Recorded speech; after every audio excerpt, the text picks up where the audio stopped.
9,280 pounds. A KZ Durango 325 just came in here at Haylett RV of Coldwater, Michigan. You know what? She's kind of like a veteran boxer. She's been punched in the face a few times, but overall she's still there and she's still swinging. When it came in, we put it through a quality inspection. We identified a few things it needed. We took care of them. Overall, she's in pretty good working order. The slide gear is working very well. Something I always get nervous about that on an old unit, and this thing obviously mechanically was properly maintained. You'll find a couple little glitchy things, like apparently something smacked the nose cap up here. But you can see it's been sealed, and we didn't do that. The previous owners did. So once again, they used it, but they tried to keep her in decent shape and working order. With the slides closed, you can actually get through here pretty nicely. They didn't go too big on the countertop. You don't have too large of a table right across from it, so you don't get pinched.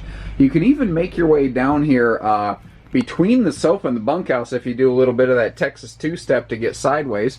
And the fact that the bathroom door opens in this fashion means getting to that rear half bath is easy, although it does have its own exterior door. And of course, you can get to pretty much everything upstairs here. You know, your upstairs master split bath, as well as still maintain access to the bed in transit if need be. A little crack in the glass up there. We'll take a better look at that when we get the slides closed, which we're going to do right about now.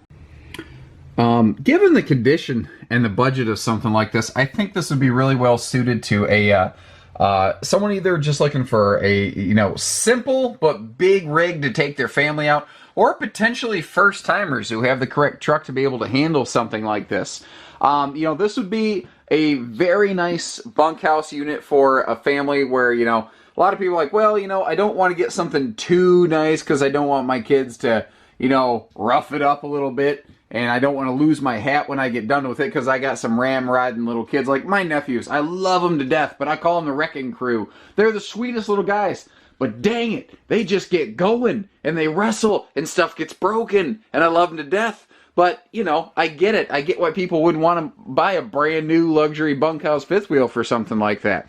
Well, if you're going to have the kids, rough and rowdy for, a couple 5-10 years, then you want to swap it out and get the luxury fifth wheel or trailer for mom and dad, I think this would be a really good fit. This thing is simple, it is basic, it is straightforward, it is effective, it is just the facts, ma'am. It is not above and beyond. It never does more than it has to, and that's fine. You got the little bit bigger bunk down here for the little kids, and you can see everything. This is nice and wide open. What I kind of like about this is a floor plan that has kind of fluttered in and out of RV production for a long time, but this open concept version of it right here, it makes the RV feel nice and large. There's a lot of RVs that they'll privatize all these rooms, like they'll have a separate bunk room and everything. And it's kind of like when you see like when someone advertises a house with a really big square foot, but it's all chopped up into these little rooms. You never really feel like you're getting a nice big house. This one, you can feel like you're getting a nice big house because everything's nice, wide, and open. This extra half bath back here, mom and dad, you're going to love that. Whether it's, mom and dad and kids, whether it's grandpa and grandma and grandkids, whether it's like when two groups of like when you're going couples camping, or if you are going buddy camping or something, having that separate bed area back here and that extra half bath, you are going to appreciate that. Like I said, mechanically everything seems to be in pretty solid working order. It looks like somebody went through and had spent some money replacing lights and whatnot. So we don't have the standard incandescencer here. We've actually got some pretty crazy big LED bulbs.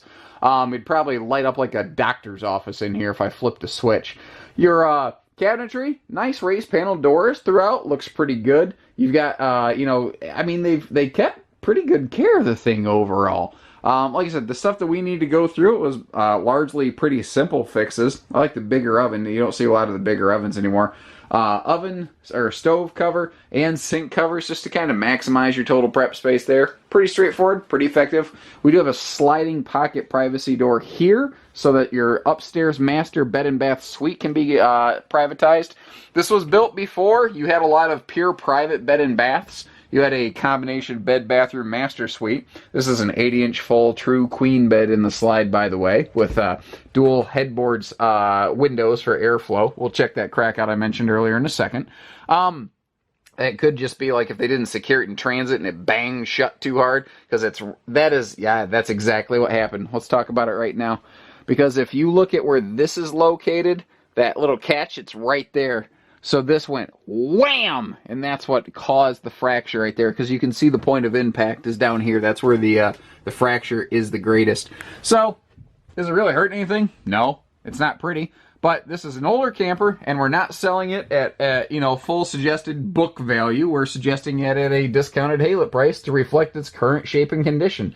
That is interesting. That is not the standard countertop that was there. Maybe somebody wanted something bigger or better looking. I'm not sure. But interesting. It's well done. Actually, I think this is nicer than some of the other countertops that's in here, but just odd that they did it. Anyway, so above the bed, again, they spent some money. These folks weren't afraid to spend money on things, like they put the bigger vent fan up here for superior airflow.